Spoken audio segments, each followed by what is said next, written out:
Hey guys, this is Real Chief 74 here, and welcome back to another tutorial video here on my channel.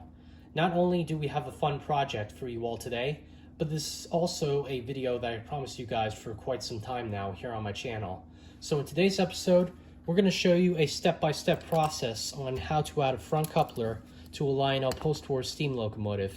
Or in this case, I have my Lionel Postwar 2037 from 1961 here. And these type of engines are a really good candidate to add a front coupler to a locomotive. Now, as we all know, Lionel Postwar steam engines have never been provided with a front coupler.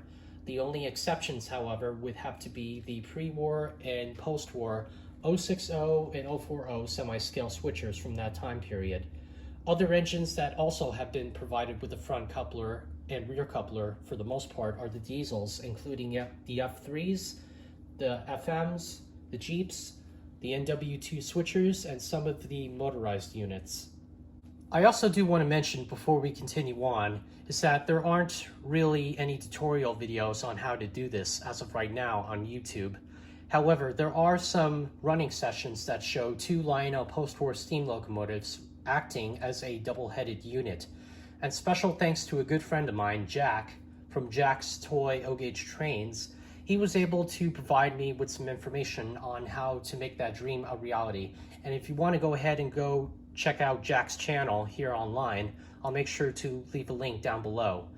Now, we also do live in a day and age where if you ever want to run a double-headed Lionel steam locomotive, you got to go out to your local hobby shop and spend a whole lot of money on some brand new fancy schmancy type steam locomotives with all the fancy bells and whistles, with not only the front coupler, but also with Odyssey, Legacy, or TMCC for that matter, and that can get very expensive. But as for me, I'm mostly a budget-friendly type of collector, and I know some of you guys out there might feel the same way. So, before we continue on with the video here, let's go over some of the tips, techniques, and some of the tools that you're going to need for this project. So, without further ado, sit back and relax, and I hope you guys will enjoy the show.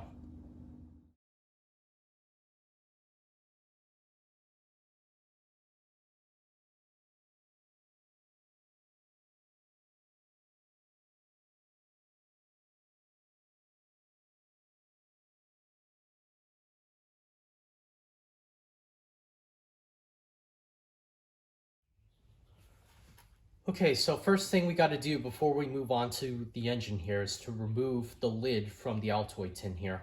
So let's go ahead and open it up. If we look inside, we can see there's two little tabs which keep the tin on top of the altoid bin. So let's go ahead and take a flathead screwdriver and we'll bend them out of the way. And so that way it makes it easier for us to remove the lid off the altoid tin here. And we just slide that out. I didn't really have that much use for my flathead here, but I always keep it just in case anything might be a little bit challenging when it comes to this project.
Okay, so here we have the piece of metal of what it looks like now, all spray painted and bended into place.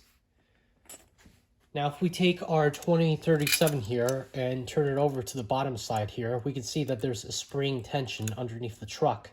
So before we go ahead and place the metal underneath the truck here, we need to do some modifications to the metal by sliding it through the little slot here and marking where our spring tension is.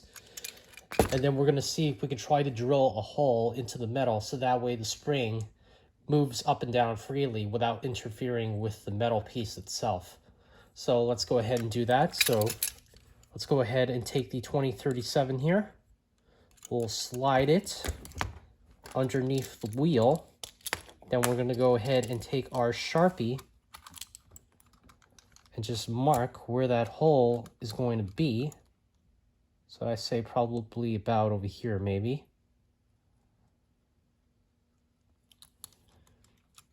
And there we go. We could just go ahead and slide it out of there.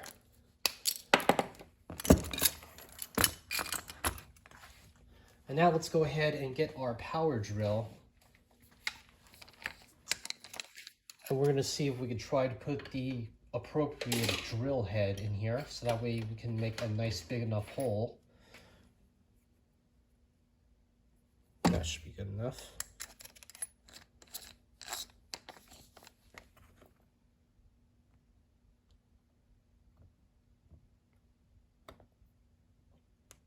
Make sure the drill head is in place. And then finally, there we go. Let's just go ahead and bend this back into place like it should be. And we should be all good to go.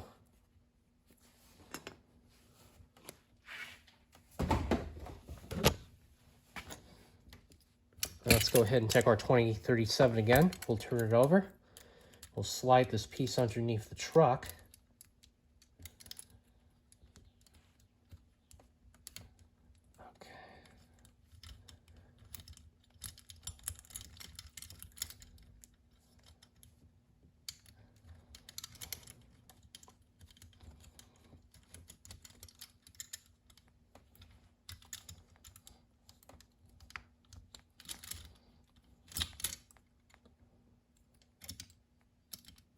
Go.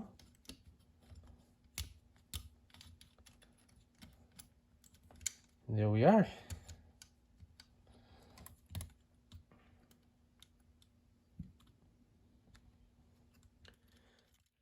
Now to hold the metal piece in place here, we're going to go ahead and take some JB Weld epoxy. We'll roll it up into a ball and then we'll stuff it underneath the metal sheet here. And that'll keep it intact with the front of the truck. But before we go ahead and mess around with our epoxy here, let's go ahead and get some disposable gloves out. We don't want this all over our fingers while we're working with the engine here.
Okay, well, we're back in the train room here, and as you can see, I have the 2037 all the way at the back of the consist.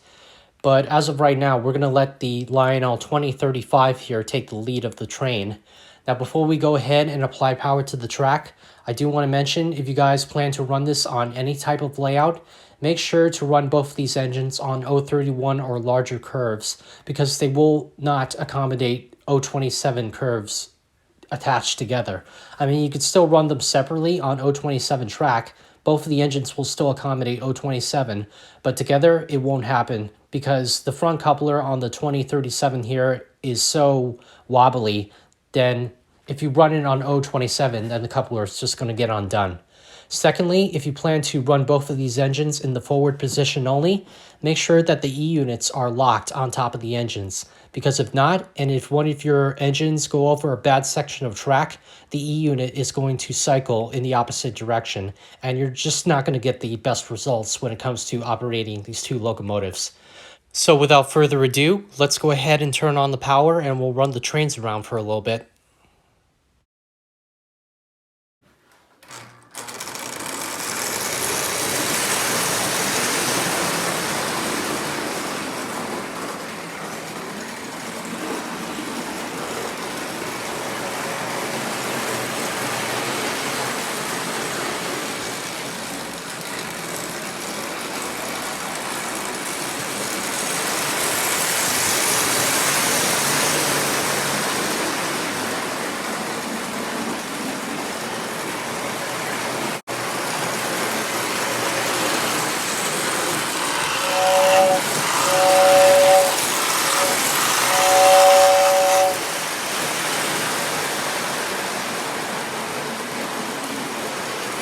So once again, special thanks to my good friend Jack, who gave me the inspiration to make this video for you guys.